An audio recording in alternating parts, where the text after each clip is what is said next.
Another thing is the violence that we commit against ourselves. So you had this experience where you created a thought form from your own insecurities, and they were throwing rocks at you. Boom, boom. And then you realize that it was an aspect of yourself. And you're Yeah, like, no, that is not who you are. You are an eagle. And it turned into an eagle. it You flew away. That's another way that we take ourselves out of the game, right? Is that from our own insecurities. And then in your instance, you created that thought form where it was throwing rocks at yourself. Well, we have a tendency to then, so see how we can do that. I was throwing in that thought form, I was having this other being throwing rocks at myself, but see how we can, because of our own view about ourselves. And I'd like people to really think about this, because it really applies to all social issues. And it applies to just about every human being, because it really doesn't matter what it is. Everybody has something really that they think that people would throw rocks at them about, whether it's they're too white, they're too black, or I'm too stupid, I'm too smart. Gosh, I mean, I'm a sinner. I'm a sinner. I'm a sinner. I mean, really, isn't that the bottom line? Because it's all of the above that's included in that. And so whatever it is, whatever your vice might be, I didn't handle my finances well. I have lust. I've done this, I've done that, whatever. So everyone's got it, whether it's someone who's gay or someone who's not, or someone who just decided never to get married and never had kids. I've had people tell me they feel guilty their whole lives for not having children. It's like, really? But people feel guilty and bad about, so everyone has something they think they should have stones thrown at them for. And let he who has no Uh-huh. sin cast the first stone, right? Yeah, and so I We mean, all do. We all have it. yeah, so Sin, so. I think this is really important. And I think one of the interesting things about being the writer and having been in the position of receiving emails and hearing from people has been this insight that I've had into realizing how similar we all are, where we all think that we're off cowering in the corner with our own little secret vice or our own little secret sin or our own secret little, oh, I'm not good enough. Everyone thinks they're not good enough to have these mystical experiences. Everyone thinks that. And it's like, what does that have to do with it? Yeah, so Because literally, what does that have to do with it? It has nothing to do with it, because this is something we're all already doing. It's literally a process of becoming conscious of what we're all already doing. It's nothing to do with whether or not we're worthy of it, because our very existence is a gift from God. Everything that we have is a gift from God. There's nothing that we have to do to make ourselves more worthy or that makes us less worthy. We just are. So therefore, God is always reaching to us because he created us, just like you do with your own kids, right? We all do that as parents. For those of us who are parents, we know we just reach to our children. And they might reach to us in some pretty unusual and strange ways at times, but we keep reaching back, don't we? That's what parents do. I saw this meme of this father or mother or parent like yelled at their kid, and Yeah. it was like a meme. They're feeling so guilty, and then they showed the kid, and the kid was all like didn't care at all. Like didn't even, was like, "Hey, ball." So we beat ourselves up for not being the super parents. Yep. As well. When these processes are happening to us, there's energizing, there's raising our vibration, there's books given to us, there's spirit guides. You had this one experience where you drank this juice of surrender. Yeah. This juice of surrender was to help you become one with the flow. And then you were like among the trees swaying, and then you became one with all and became liquid and mass consciousness and experience with many other spirit lights. just utter peace, liquid mass of all life, no longer a fragment, but a molecule in the structure of life, in the consciousness of all. A thought within, That's a very thought within the mind of God. I like that. He was the thought within the mind of God. All form comes from the mind of God, and all of it is beautiful in its own magnificent way. well, and you know what that makes me think of is because I'm kind of like reliving it as you describe it. So I like hearing how you're describing it back to me. But yeah, and I called it liquid conscious. Yeah, liquid mass of all life is one way you said it, but yeah. But it was literally, yeah, and I did a painting of it too. There's a painting I did, but it, it doesn't do it justice because I don't paint that well anyway. But Where's I the try. painting? Can you bring it tomorrow?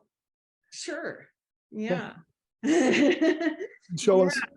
in my garage. Yeah, so it's Unless it's too much to get to, then don't worry I about think I can get to it, so I'll try to get it. Yeah. it. What I immediately thought when you're bringing it up was, you're swaying with the trees and you're just that thought within the mind of God, and all that dross just falls away. All those things that we worry about, all the things we were just talking about, all our little vices, all our little secrets, why we're not worthy, why people should throw stones at us. And all of a sudden, we're just all equally unworthy and yet equally worthy at the same time, right? And none of it matters because whether you're worthy or unworthy isn't relevant It anymore. just doesn't matter. It's not relevant anymore because you realize you really are just there existing within that consciousness of all life. And it is just so peaceful and beautiful. What it helps us to realize, and I really want to like bring that thought to a conclusion for people, is that there is nothing that anyone has to do or be or whatever to become worthy. All you have, the thing you're doing here is changing your orientation towards God, which energizes the path. And the path itself is natural. It's not a selection of you being worthy or not worthy. It's just a natural path which comes of itself when a soul changes its orientation towards God. When this soul just like wakes up and says, "Oh, I'm here for a reason, and that's God there, and I'm gonna go towards that." And then it just starts happening. Oh, I want that. Yeah. Take it one step further too. Like there's this another experience where you went through a huge cavern and like this marble door like fell in front of you. And then you were with somebody else. And then it was like super heavy. And then the person's like, all you gotta do is ask the door to open. And like, oh, sweet. And then it opened and then it kept opening. And then you went up these stairs and it was this beautiful place. And there was this luminous being. You're like, whoa, you're so beautiful. And then it turned out that was an aspect of somebody higher aspect of someone you were working with on the ground. Yeah, part of their higher self. And he said to you, it's not easy to get up to the top because you were tired and like, so tired. And he's like, I know it's not easy, but to bring your spiritual energies higher. And this was, as I said, the higher self of someone that you were working with on the ground. And this was a part of their higher self that was closest to God. Yes. Then it was spoken of that there's many aspects of the soul manifesting in myriads of worlds on various levels. So our soul, sure, we're part of us is here, and there's multiple levels going all the way Yeah. to the closest part of us to God. Yeah. Yeah. And he was also referring to the many lifetimes that he had going on, caught within the time constructs. I remember that so clearly because it was, ironically, it was just such a contrast because this soul, this person I was working with, was really struggling with the spiritual on the ground. And to see this part of him that was so close to God, and it was so beautiful. And it was a really enlightening moment for that reason, because it can be so easy for us to think that when we see that with another person, that okay, well, that's all there is, right? You know what I mean? But we don't realize that this could literally be just this tiny little minuscule portion, and it usually is one little minuscule portion. And what it reminded me to do was to just really honor wherever that soul was there. And that soul didn't, and at that time, I mean, I don't know what's happened to that person in the many, many years since that time. It'd be interesting to know, wouldn't it? But I don't know. So it would be interesting to see if the seeds that were sown in that period of time, you know, came to any fruition in the years since, or if it was just something where that those obstacles and those limitations stayed intact. And it was exhausting. I remember going up this winding staircase that went on almost like into infinity. And I was so tired by the time I got up there. You were sweating bullets. It was really intense. He spoke of also a seed. And Yeah. so there's this other experience you had where you were really surprised, but this person that you were working with was in this like ghetto, and he was homeless and he looked like not very good. You reached into his heart and you put a seed of light in there. And he's like, you know, what are you doing? Well, you're like, I'm not going to just leave you here without the ability to get out of this. Yes. Later, and that seed grew and grew and then helped him. And then we visit him again later on in the book and how that seed like took hold. And Yeah. Yeah. Because every little seed that we plant spiritually has the ability to, you know, help somebody take a thrust upward and forward. And these magical worlds that you go to, there's this one where this the son of this man had just recently gotten his girl pregnant, and then he got into a car accident and went into a coma. Yes. And then in tears, the dad was like, you know, hey man, can you like help me?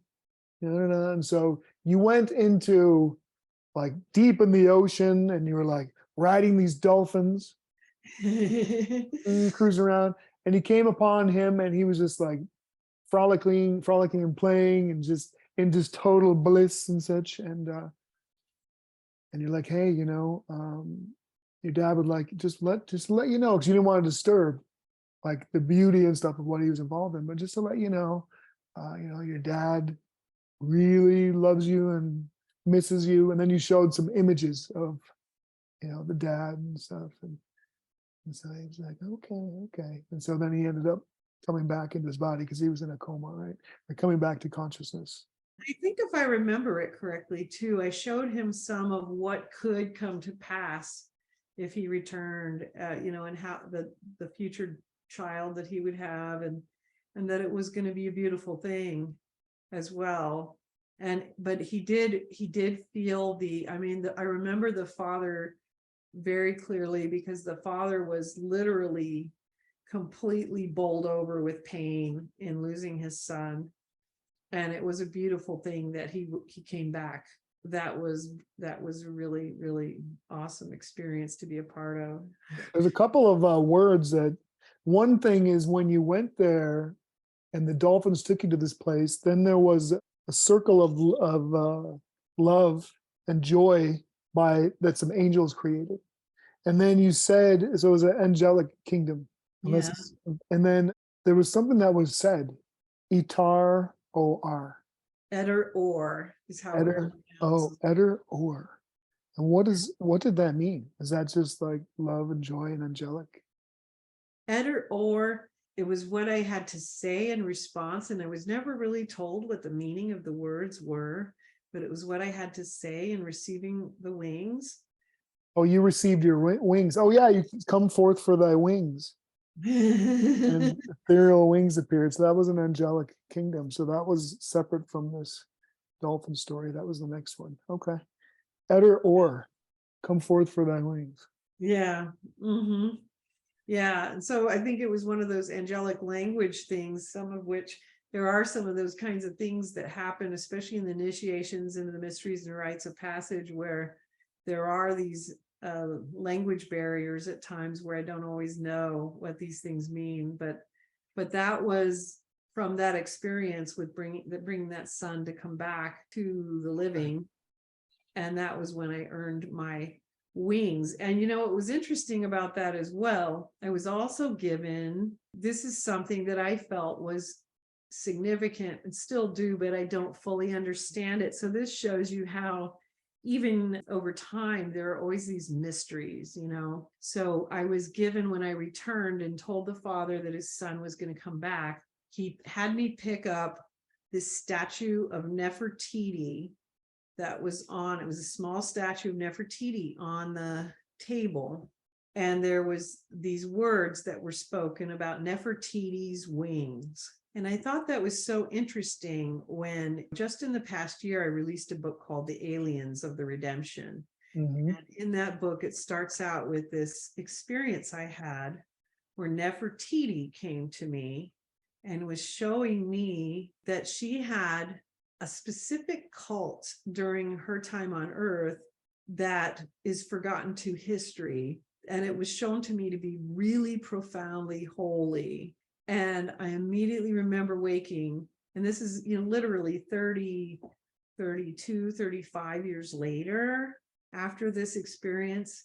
I'm like, what is the significance of Nefertiti? Because there were all these things about Nefertiti's wings, getting the statue of Nefertiti at the same time I'm receiving the wings and that whole process. And I think there's more to it. I think that even 37 years later, this mystery is still, to me, unsolved. There was a soul that was caught up in the cycle of time, and he had created repetitious energy patterns, as we do, right? When we're not moving forward, we can kind of get stuck in certain pattern of behavior that keeps us hindered from productivity in our life. And so what you were guided or directed to tell him was, remember the words of release and call out Korab Lee. Chorab Lee. Chorab. See, I'm good at these.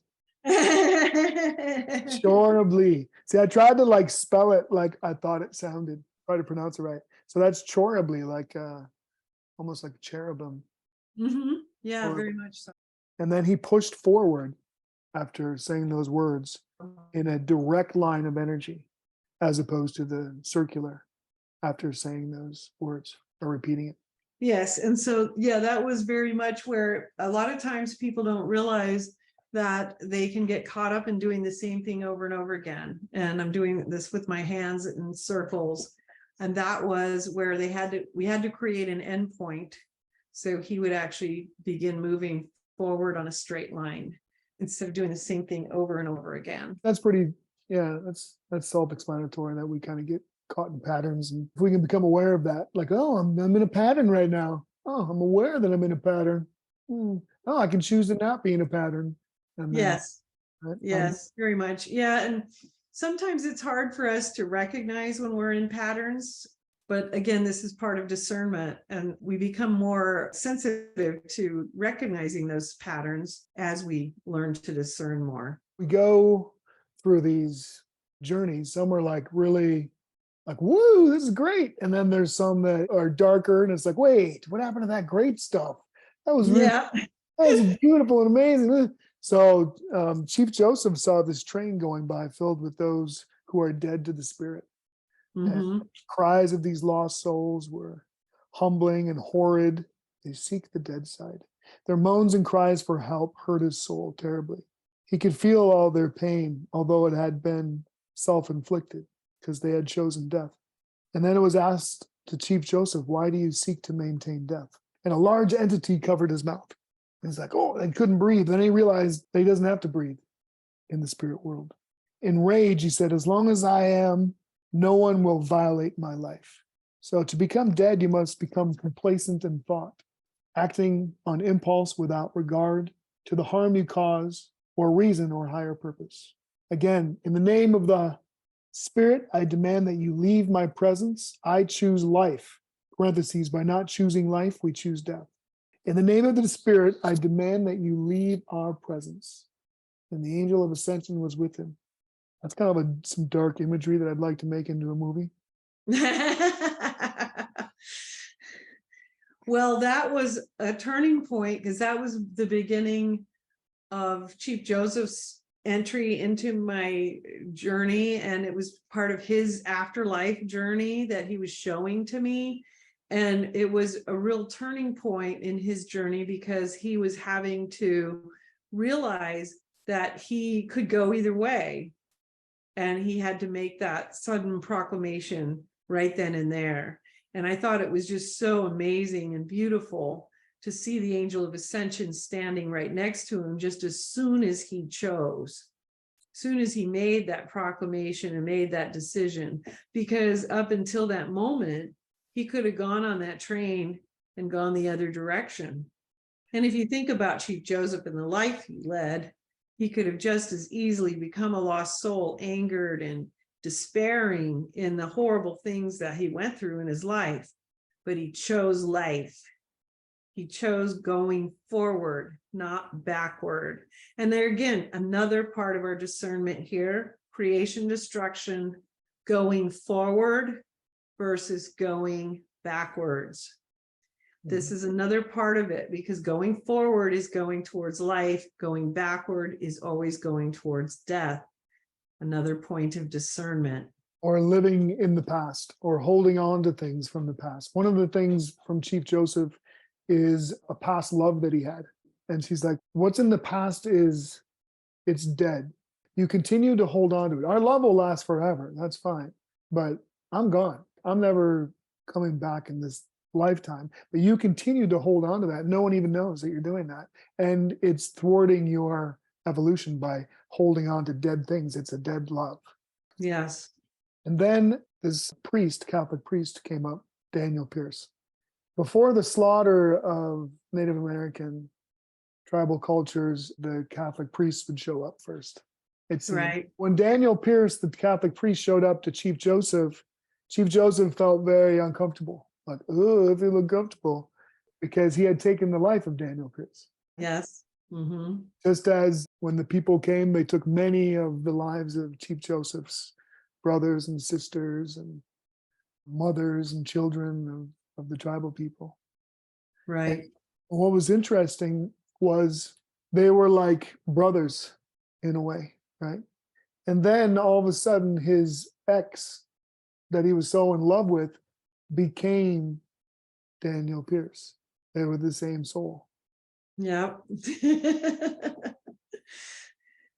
Yeah, and I remember one of the things he said was that he got uncomfortable as well because the priests always came before the slaughter. The priest asked Chief Joseph how many died, and Chief Joseph said, too many. Yeah. Too many died. And then suddenly around them, this big battleground between religion and the people. And there was a separation because of all their beliefs, their religions, imperfections, illnesses, karma, any difference that was acceptable only to this one man, because he was so locked into his own beliefs that he just saw things in just this one way. And that's what created all this, out of ignorance, all these battles between each other just going on needlessly. Mm-hmm. Yeah, and he was pointing out the whole idea how religions can create this one acceptable human that can very, very only narrowly fit into this little thin crack, because there are so many things that throw that human into the unacceptability status. And so there were all these multitudes of people on the field that were just not acceptable according to that faith. And there was this great sorrow about how it wasn't encompassing enough. It did not make room. It was just a very sad, and going back to how the initial revelation gets lost in this trying to shove something into structure that is not structured. You know, the revelation of Jesus Christ gets try to shove it into structure, and then you add all of these views and opinions of men and women from throughout history, and it turns into something else that becomes oppressive and controlling and judgmental and excludes people. And all these people had been excluded from the way it had been perceived and approached, the love of God, when that was false, because no one is excluded from the love of God. It was like this great tragedy. It felt so sad and so like you felt like this deep gutter punch, in your gut, seeing this. And Chief Joseph asked Daniel Pierce, the Catholic priest, he said, "Why did you do it? Was it out of ignorance?"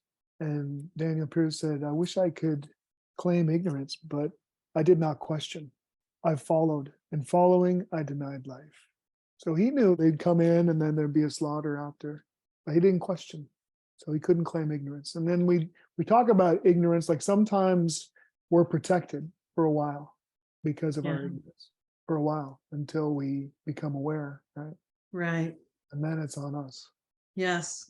And what you're seeing there between Chief Joseph and Daniel Pierce is the fact that the two souls now are sitting together who have been both friends and enemies, and they're reflecting on these basic eternal truths. And there's this honesty from the soul that they're now touching on that they didn't have before, because there wasn't room for it before, but now there is. All of us have been guilty of not honoring that which is sacred. So they walk toward the sun together. And then there's this golden book in turquoise. You recall that at all? So Yeah. every life has its own holy words, its own holy pathway, and its own holy book. One must read their own book. Yeah, I remember that very clearly. It was a beautiful experience. There's another When, really interesting. Yeah, go ahead.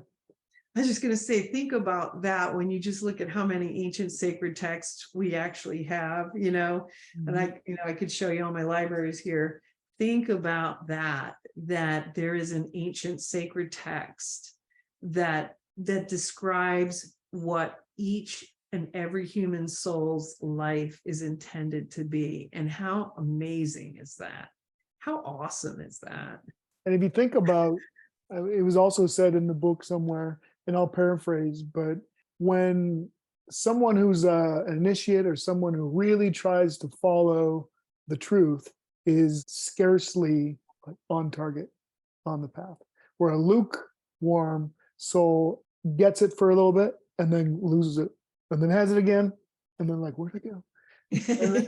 And then the one who is completely unattached to the way laughs at it, because if they didn't laugh at it, it wouldn't be the way. Exactly. It's a Zen saying. Yes, I remember this one. Yeah. So think about all those people that have been guilty of not honoring that which is sacred. And it's most people. Yeah. All of us. Well, everybody. And I think even those of us who take it seriously and try very hard to honor that which is sacred have done so, because we just have. And ironically, that part of what this Zen saying is getting down to, which is the reason it's laughable is because none of us can achieve it really. But we know that once we get to being the most serious about the path, the more we realize that no one can fully achieve it, but we're going to do our best to achieve it as much as humanly possible. That doesn't even really do it justice as to what we're talking about there. There's another experience that Chief Joseph had where he's going through a bleak graveyard. There's something unusual about this graveyard because people are buried, but they're still alive. So it's a graveyard of things not fully dead. They were held in this state because they would not let go of the past. They're living in the past. So grave diggers were like digging up this grave, and Chief Joseph's like, around there, he's like, whoa. And it was himself. And so he realized in shock that that was him. And an angel appeared and said, you must now let go of your former self. You must let your former self die to become part of the one. Who you were is not who you seek to become. You are no longer Joseph. You now must become life itself. And then former parts of his life followed him around like zombies. And then he just suddenly stopped, realizing he had to also let these go too. Memories, things that he held on to, childhood fears, past loves, those who died before, all must cease as memories. They are not of the now. They must be allowed to die. The past is already dead.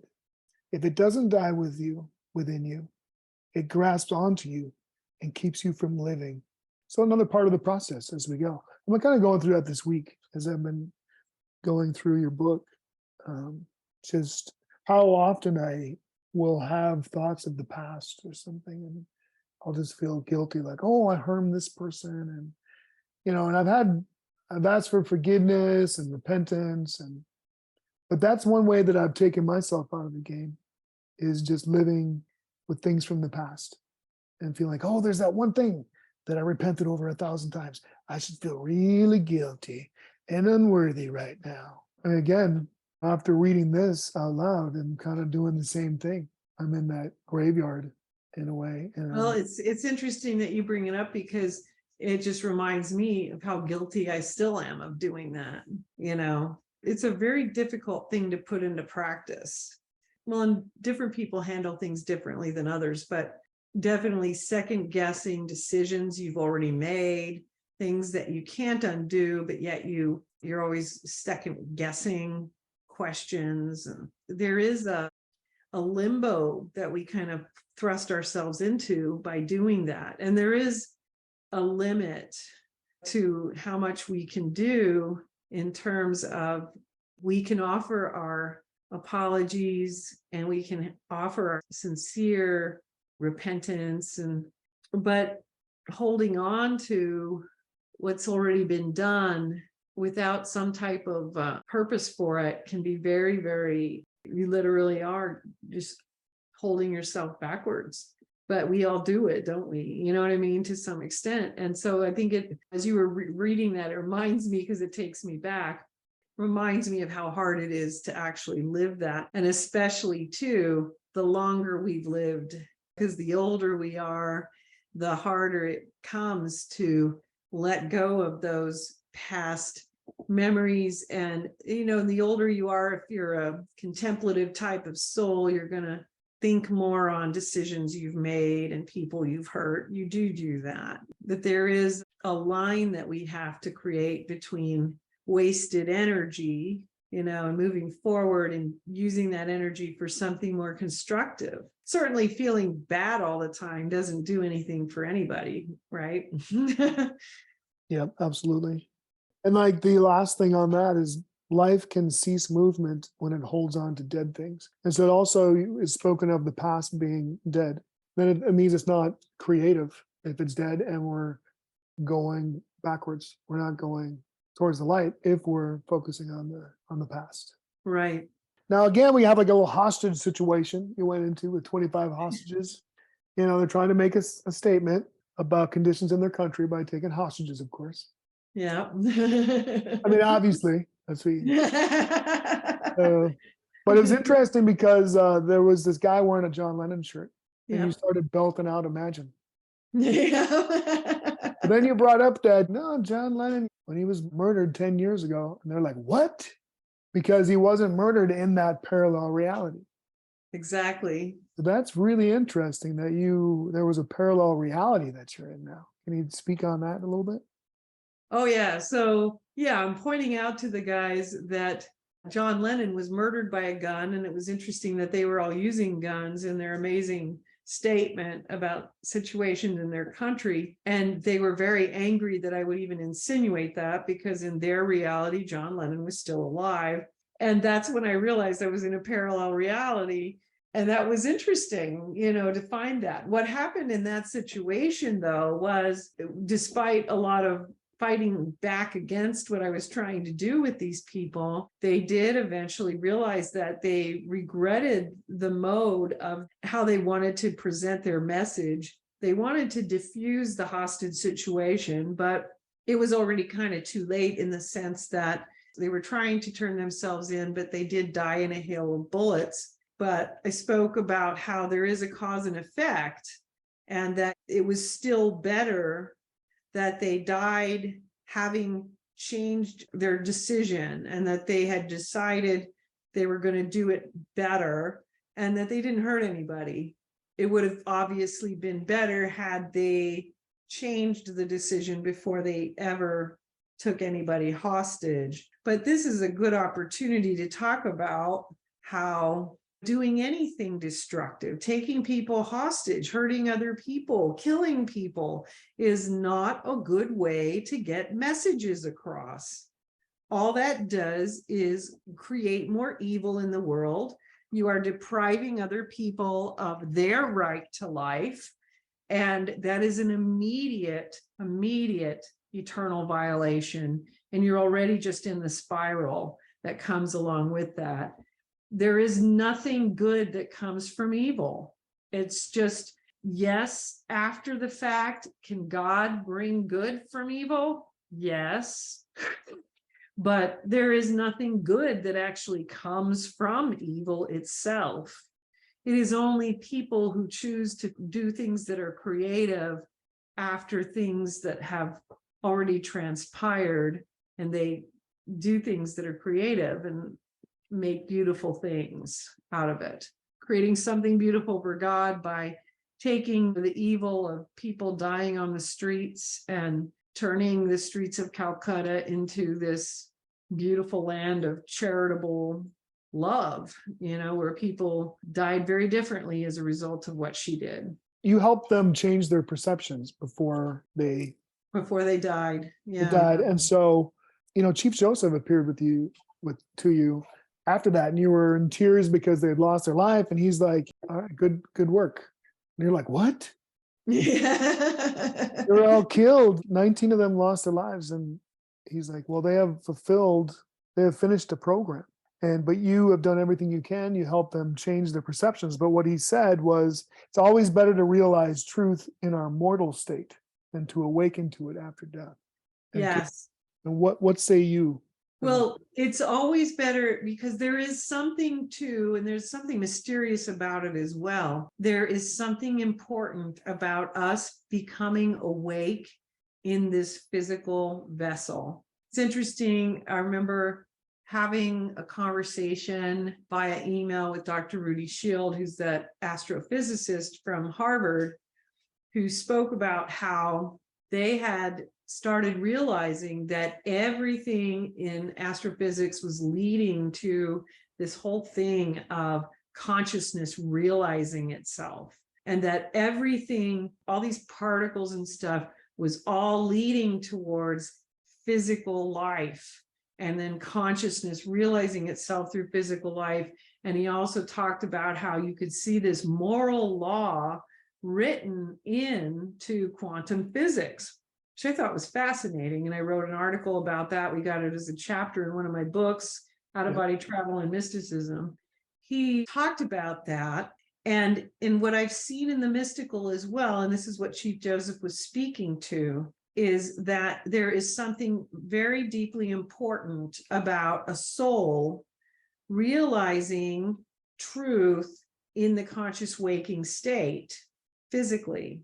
Because when we cross over and go to the other side, we very often go through a period where we do have these awakenings. So you got to say, well, why does it matter that we have it there or have it here?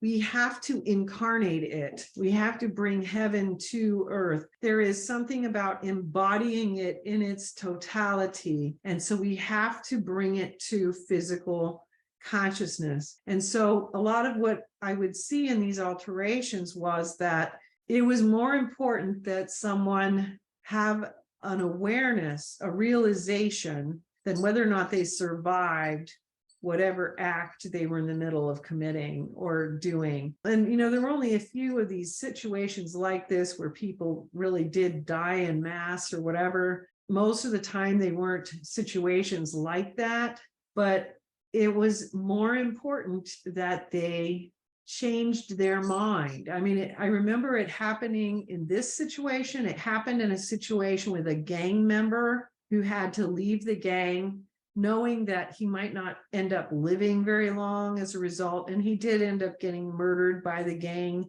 very shortly thereafter. But he had this perceptual change which was pivotal for his soul while he was physically alive. There was also I think it was more than one, but it was at least one Civil War soldier who had we had the beautiful long drawn out thing where he was a Confederate soldier. I was able to take him into listening into conversations with some of the Union soldiers, and he started realizing these guys weren't very different from him. And so he snuck out of his camp that night because he didn't want to participate in this war of killing his brothers in arms and whatever. So he was trying to go north, and he ended up getting killed by a Union soldier because the Union soldier that he came across didn't believe that any Confederate deserved to live.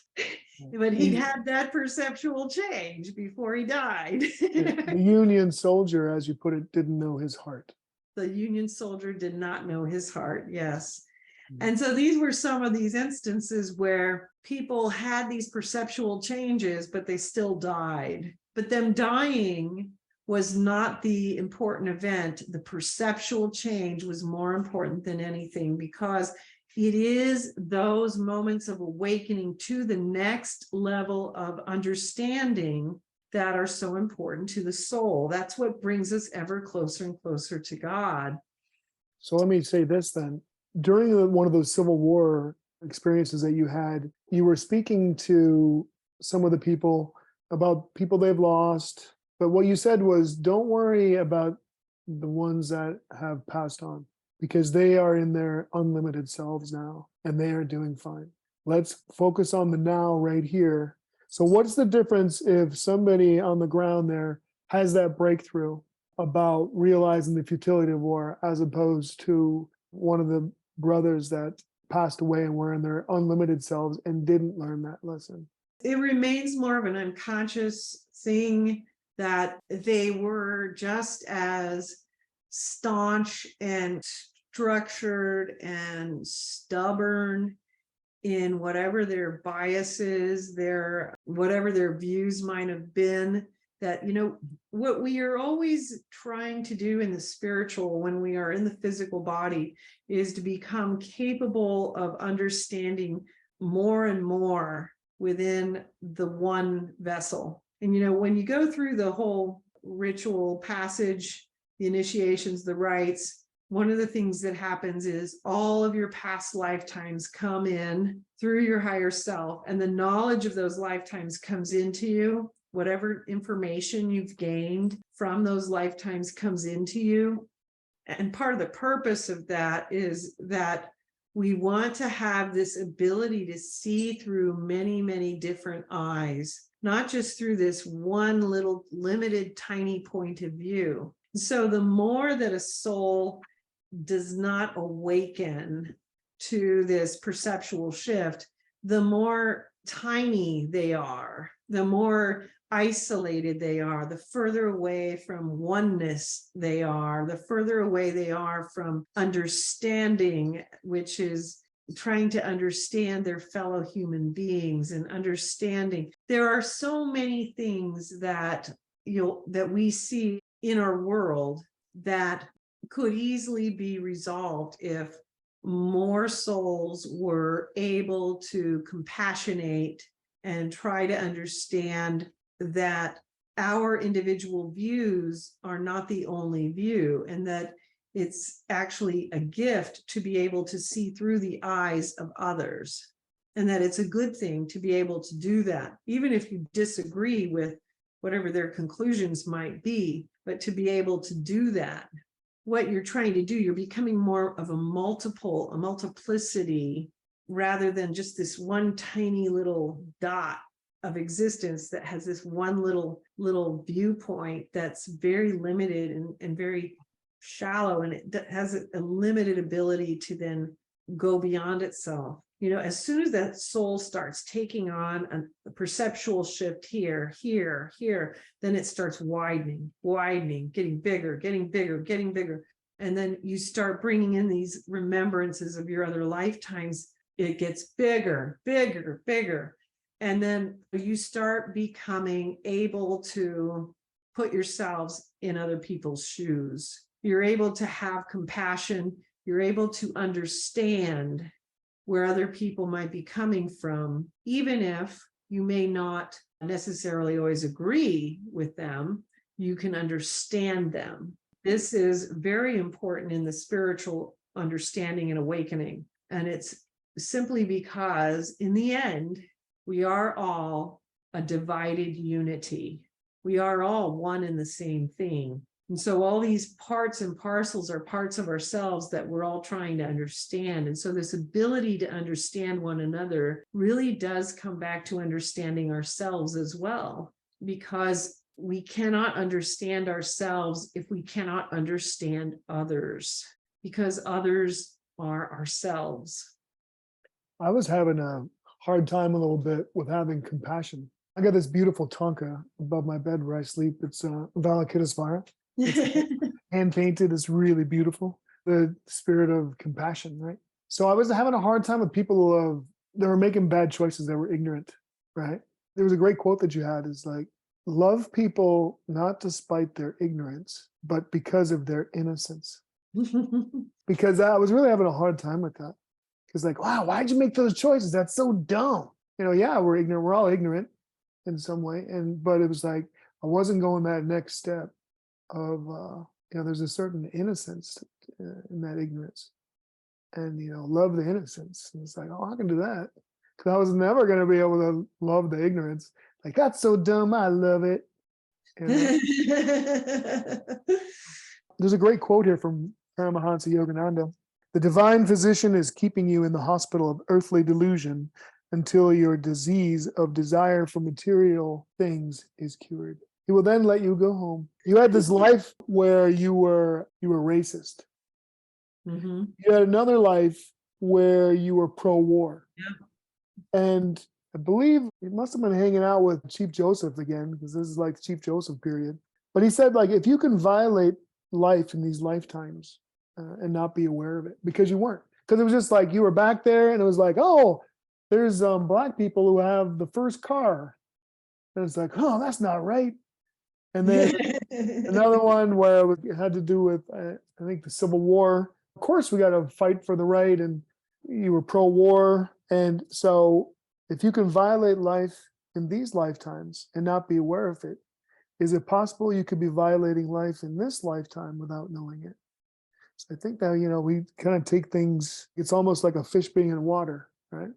Mm-hmm. And you take the fish out of water and like, hey, look, you're in water. Like, oh, the heck? And so it's kind of like that. We're kind of, the times that we live in, we might not be aware of some of our transgressions where we violate life. Well, I think the reality is that we are always vulnerable to not seeing. And I think that there are probably things that I still don't see that will be pointed out to me at some point or another that I'm probably oblivious to as we speak. You know what I mean? Mm-hmm. I think one of the things I definitely have learned over time is that there's so many layers to the purification process. There's always more that I haven't seen. And it's like, another layer, another layer. Well, one of them was your addiction to torrid romances. Yep. It's like almost like, I don't know, like came to me like, remember Mission Impossible? Yep. I saw like the thing burning, but the fuse. Again, I believe it's Chief Joseph, but he's like, yep, it was. Okay, in regards to this pattern of unrequited love, loving adrenaline surges, he said, when you travel the pathway of life, you begin to alter the energy that surrounds evolution by that very existence. There are various stages of evolution of humanity. One stage is the battles that occur on the ground, highly dramatic. And the next stage, energetic alteration, is highly peaceful. And now that you are embarking on this energetic alteration, those parts of the dramatic must prepare to become peaceful. Then the energy works through you rather than by you. Mm-hmm. A part of your natural evolution as a spiritual warrior. Exactly. That's what I'm talking about when I say, you know, when you're seeking it out, trying to make it happen yourself versus allowing it to just come upon you, because it happens very naturally if you are called to it. If you just kind of surrender and let it happen. If you try to make it happen, it's a very different thing. And then you're susceptible to all sorts of invasions and other types of problems. It's difficult enough if you're doing it in conjunction with this unfolding mystical training that occurs when you're just being asked to do it, you know? And it goes back to the very first thing that we talked about in that bar with the dad and the son, and you got in there, but you were just the vessel for the universal acceptance and love to come through you. Right? Exactly. It's not like I provided. Yeah, I wasn't like providing it. You know, that's God providing that. I'm not providing it. And I didn't even know what they needed. It's a vessel. You're literally just being utilized. And you know what's interesting about it too, just having the hindsight of 37 years later, is how interesting it is that God uses souls to do these things, because there is this give and take that goes on, this, you know, benefiting and receiving, this exchange that we have with one another on earth. I believe, yes, if God wanted it to be so, he wouldn't need me to be there in the middle. But for some reason, God wants it to be so. And I think the reason, part of the reason, the very grounded, limited reason that I as a human being can come up with, is that it's important for us to be involved in one another's evolution. It's important for us to be instruments to one another. We receive, but we also give.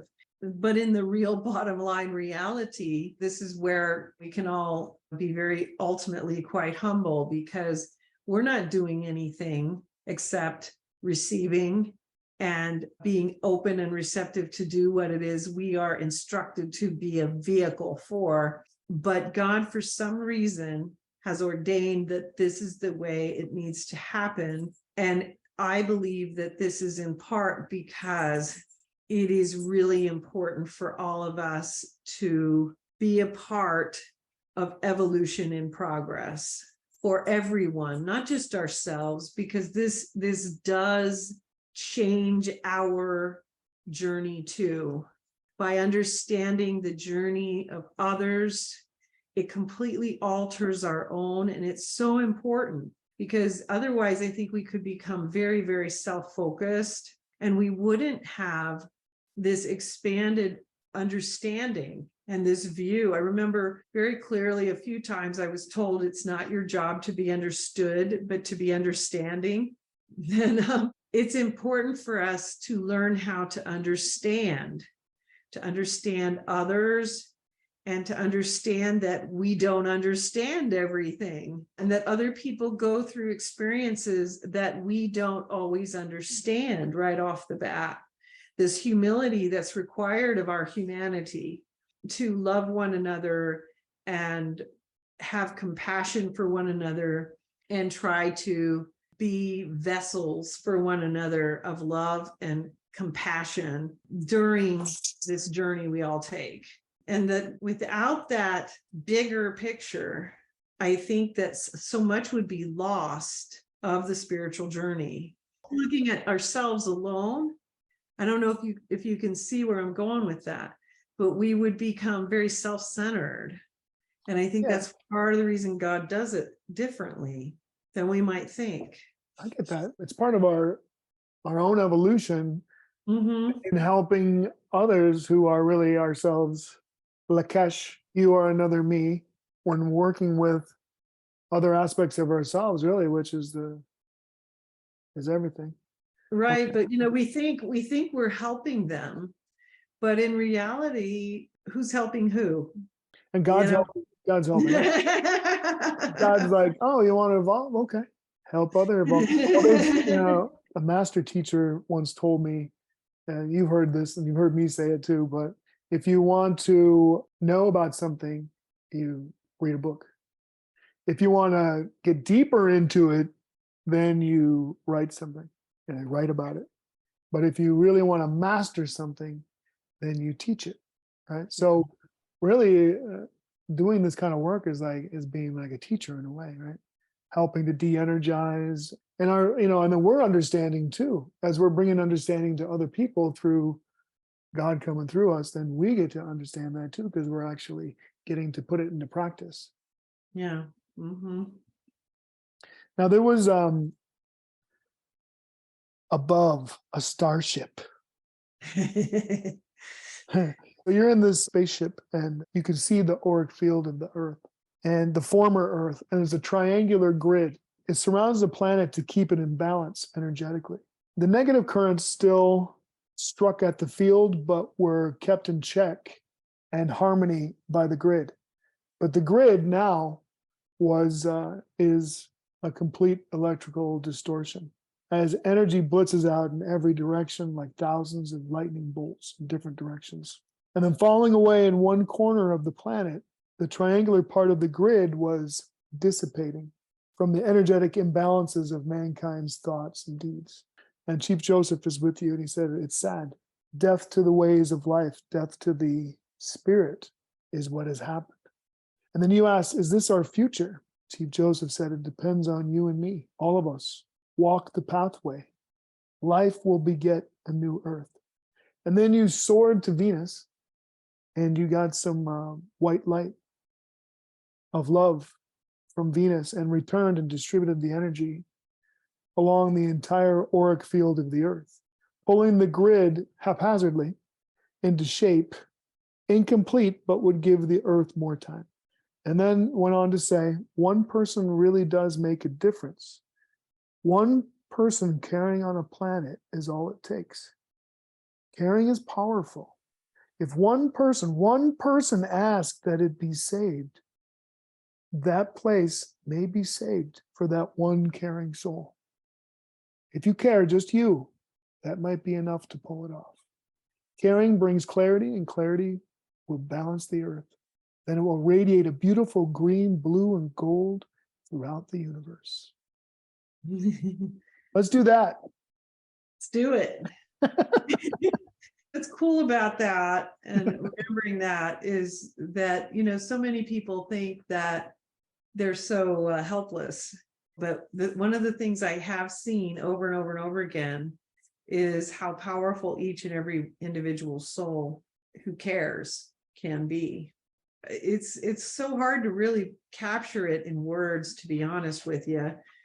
But everyone who wishes to serve that light and serve life and push towards that, remember that, because it is very true that one soul has so much power, especially when it's a soul filled with love or caring, or even just the divine focus to right the path for all individual souls. Even if you feel like you're the only one, it's okay to be the only one.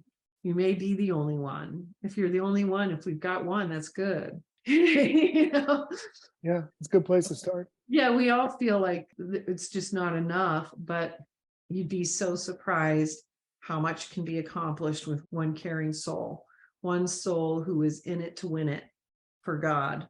It's amazing. There was distant drumming surrounded by many Native Americans. And there was like a graduation of sorts, and Chief Joseph was there, and he created a ball of light in his hand and handed it to you, saying, this is the medicine. So again, this is like you're on your journey and you're giving books, you're giving instruction, you're having your vibration, raised, now you're giving medicine. So it's like, as this continues, more and more things start to build. And suddenly with this medicine, as this continues, you're able to do many amazing things in the power of the eternal. Yeah, with the medicine.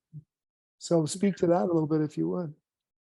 Well, it started out as a ball of light in the hands, and then it would be where you would learn where you're going to put that light, throw the light, etc. But then it's like that medicine slowly became a part of me, and became a part of every fiber, molecule of my body. And then, as you move more into the higher levels of spiritual warfare, it became more where it came from my entire soul. And so, it begins with that gift of the medicine, which was this ball of light. But that ball of light is like a seed that plants itself in your soul, and it literally works its way through every single pathway, neural pathway, spiritual pathway, and it takes over every ounce of your spiritual being, and eventually it just becomes who you are, who you become. One of the first instances after you got the medicine where you used it was a man that came into our restaurant, just like, pow, pow, pow, shooting around. So what you did is you like immediately just went in front and like took the hits. Yep. And then it was told to you, it's like, hey, you want to de-energize a situation without taking those energetic hits against yourself, if you can. And then you use the medicine and he went beep and like threw it and like knocked the gun out of his hands and knocked him unconscious. Yep. That was a little better than like first things you learn. Yeah, because a lot of us would be okay, well, we'll think of sacrificing ourselves, but that's not the best use of the energy. So here we're back at spiritual warfare, 101, which is you want to figure out what is the best use of the energy. So if you're developing into a spiritual warrior, it's not the best use of the energy to sacrifice a spiritual warrior. The best use of the energy is to de-energize and de-escalate the situation if possible. But the natural thinking on my part was, I'll just stand in front. So instead of altering the energy, you kind of redirected it into yourself. Yeah. And then literally what that happens, because what happens over time, you do take hits with spiritual warfare, and it does impact you both spiritually and physically over time. Especially it can even more so when you depending on what kind of battles you get into and how badly you get beat, and that can happen. The goal is not to just sacrifice yourself if at all possible. The goal is to become more and more energized so that you can actually be in the field for a long time before you're put out to pasture. And many of us are not able to do this our entire adult lives. We might have a good 10 or 20 years in us before we might be, we get too tired to do it at the level that we do it. And so you have to think about, we're looking for getting the most bang for our buck, you know what I mean? Alter something without damage coming to your own soul. This keeps you strong to do God's will. Yes. So you want to look at how you deflect a situation rather than just taking it in. It's almost like the easy solution is to just jump in front of a speeding car or a speeding bullet, rather than how do I redirect that so that no one gets hurt? How do I redirect? And then there was a scene after that of communicating with that soul who was again angry. This was a terminally ill patient who was angry that he didn't have a lot longer to live, and he was taking it out on other people. And so we had to deal with perceptual alteration, because again, it was okay, everyone understands that you're probably bummed that your life is being cut short, but that has nothing to do with the action that this person took, which was pure evil. You see, so you have two different things, and oftentimes you do, He had a blood disease. Yes. You were directed to knock him out. You knocked him out because no one was around him. Okay. And so he was just like, hey, waving the gun. And so you were able to knock him out. And then you put, which is interesting, you put energetic pressure on a phone to make a call, a time-coded call to the police for them to arrive just as he was waking up from being knocked out. Yeah. So that's pretty cool that you can do like apply energetic pressure on the phone to do a time-coded call to the police. So but if there had been people around and he would have affected other people's programs, it would have been completely different. But because nobody was around, knocking him out was the best thing, because maybe he could wake up and go like, oh man, that was dumb. And then have the opportunity to change his life. Right, exactly. And anytime we have that simple basic energetic law of anytime the moment a person threatens the life of another, they immediately rescind the right to their own. And so in any situation like that, the better outcome is going to be the death of the perpetrator than the death of any innocent. And that's the simple, unfortunate reality. And any potential perpetrator should really think that through, because there's two separate things in each of these instances, which is the beef, which is life sucks and I'm unhappy about it, and the action, which is pure evil, and they're completely unrelated. It's just called really stupid thinking that somehow they have anything to do with one another. In this guy's case, I don't believe, I don't remember exactly what happened, but I believe he just had to kind of come to terms with his terminal situation. But I think that he also had a perceptual change where he realized that it was stupid what he did. And he was grateful that no one got hurt, because if they had, then he would have had to deal with that too, and carried that on his soul, which is a really dumb thing to do, because there are so many things that we don't realize. Whatever the unique circumstance that we're dealing with, the difficulty is oftentimes it's either something that we've brought upon ourselves, because we just did something that, we made a decision or whatever that we have to deal with, or it's something that we have to deal with because it's part of the agreement or the program we came in here with. So like this guy dying of this disease, or people being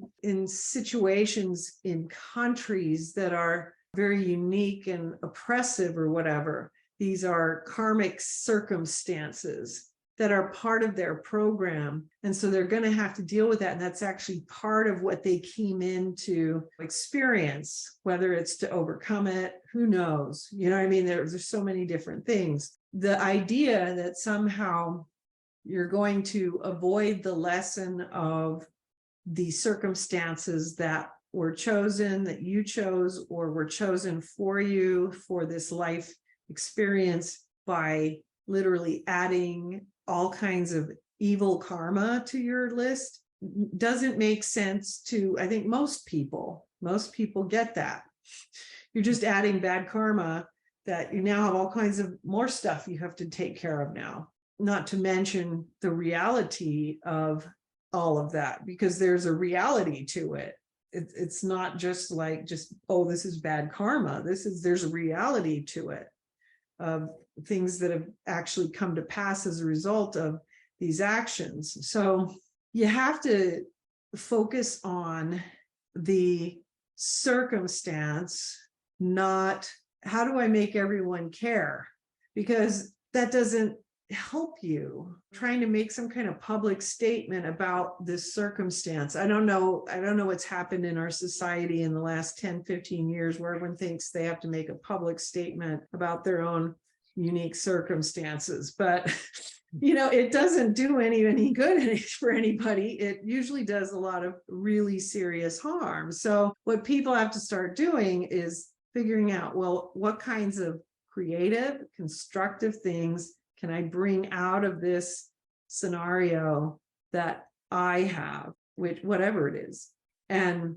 focus on that. Or sometimes if you're dying of a blood disease, you're probably just going to be focused on how am I going to live out my time well, because you don't have the energy to do anything more than that. But for those who have other types of scenarios, start thinking about constructive, creative things that you can do that are helpful and that create unity, create understanding.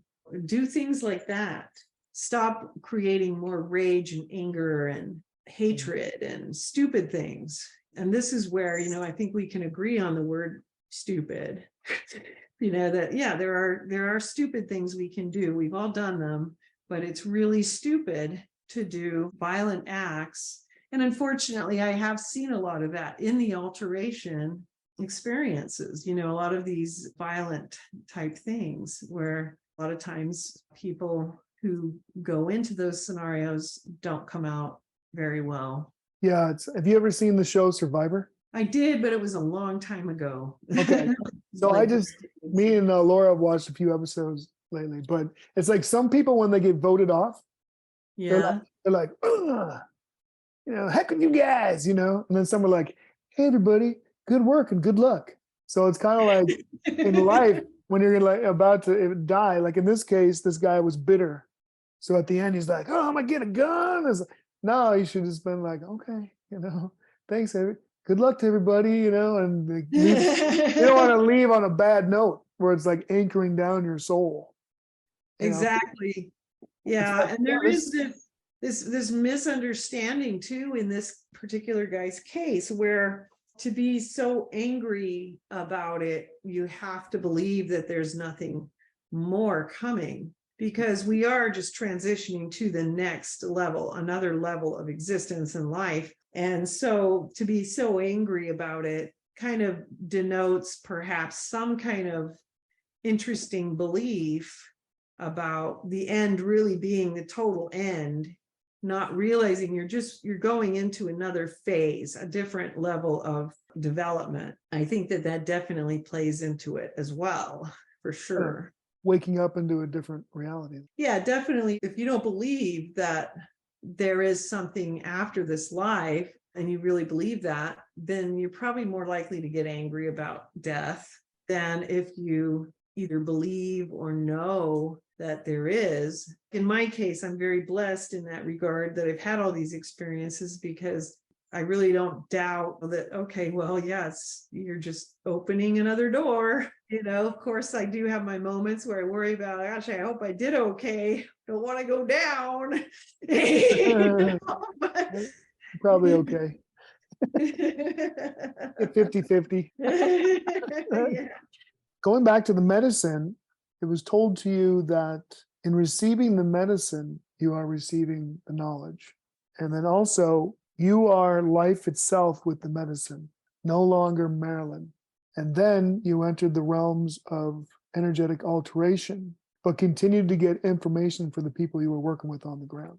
What do you have to say about that, just in regards to the medicine's the knowledge, and you are now life itself with the medicine, no longer Marilynn? It starts out as this ball of light. It's like a seed that then slowly just overtakes your entire soul. And it does change everything. It changes everything about who you are, what you are. What happens throughout the spiritual development is you continue to have the experiences you had from the beginning, but new things are then added. And so, like, as I was writing, I would have to decide, okay, well, have we talked about this kind of stuff enough? Probably. So I won't write all those down. I'll continue with the new stuff. And that's kind of what I try to do now too, because it's really hard to keep up with if you do otherwise. But so you continue receiving information about the people you help on the ground, and then you continue to do alterations, but it continues to grow and grow, and you feel differently. And so, when they say you're no longer Marilynn, you are life itself, you feel differently. And you have these moments almost disassociation where you can feel separated out. And gosh, it's so hard to put it into words, but you can feel this.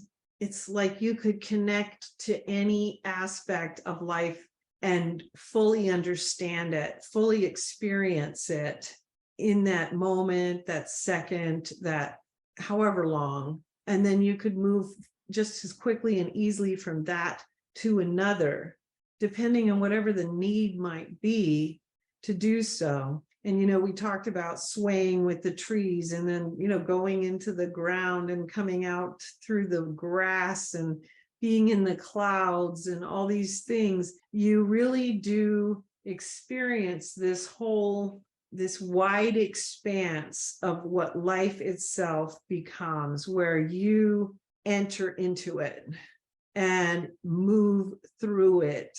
And that means you really become part of all life, and you move through all life. And so you move through these other things, the plants, the animals, the rocks, the trees, and then you're also able to move through other souls.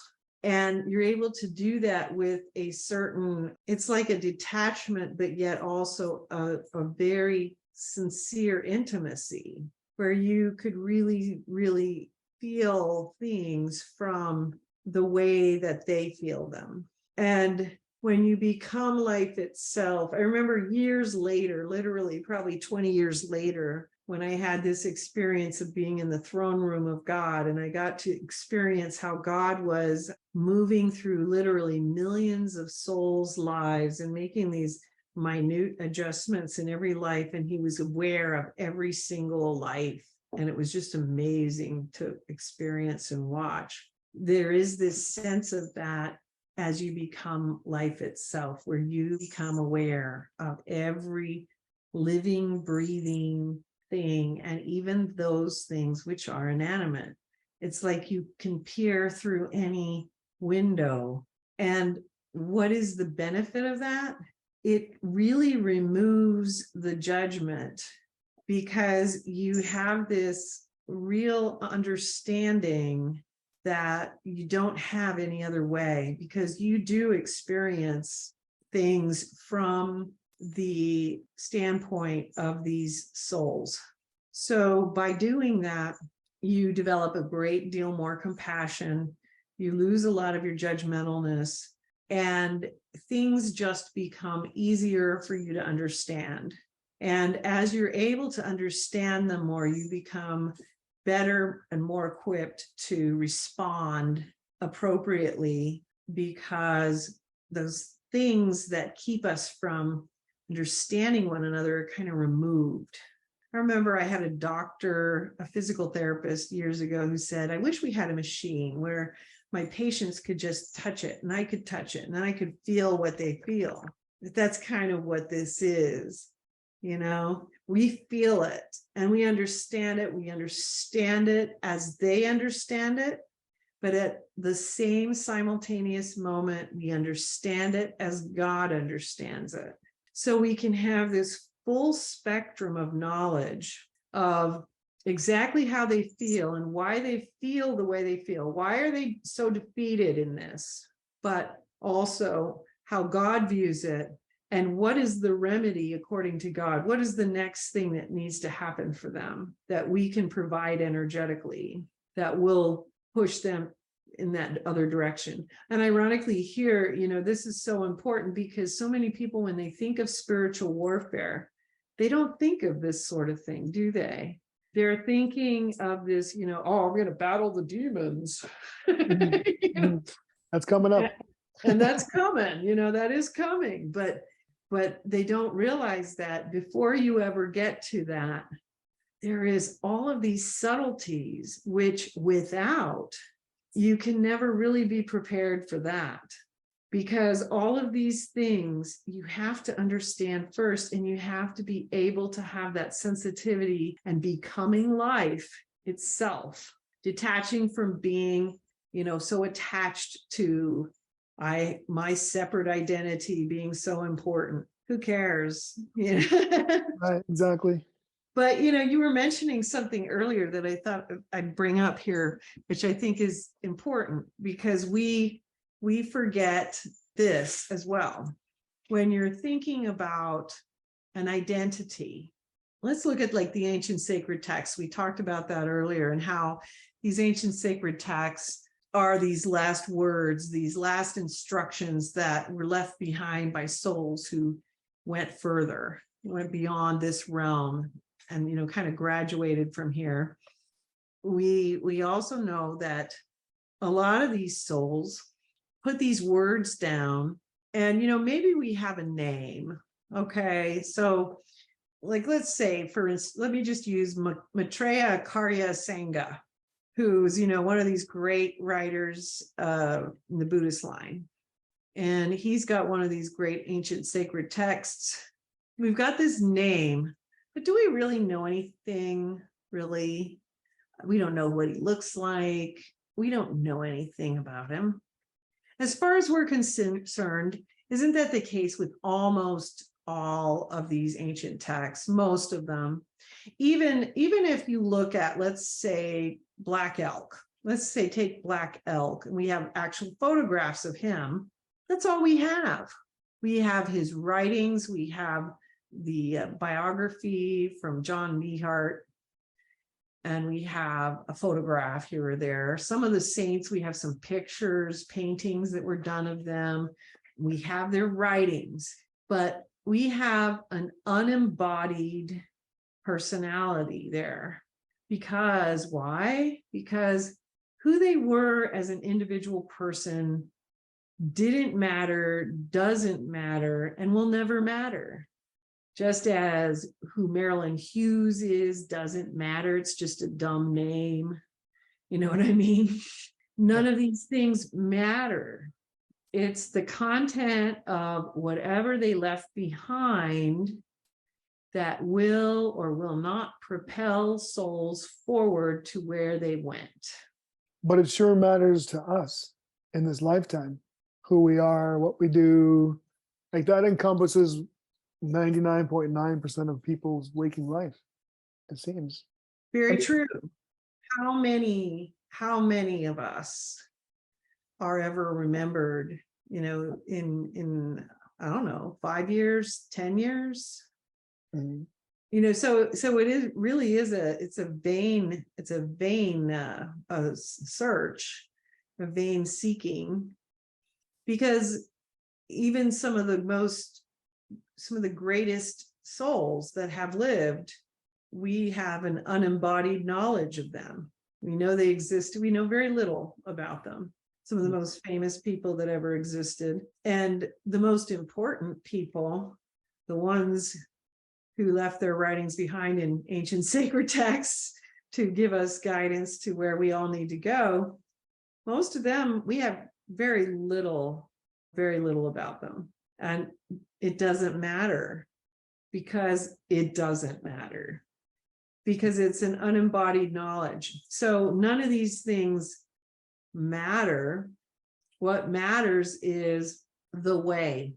And this is a good place to kind of wrap up from where we started, which is let's just laugh about it. Because that's my Grinch. That's my Grinch what laugh. You do when it's the way. You laugh about it. So true. Well, it's been a pleasure. We're going to start back up tomorrow. We got a little bit of stuff to go over tomorrow. We do. We have 6 more chapters, I think.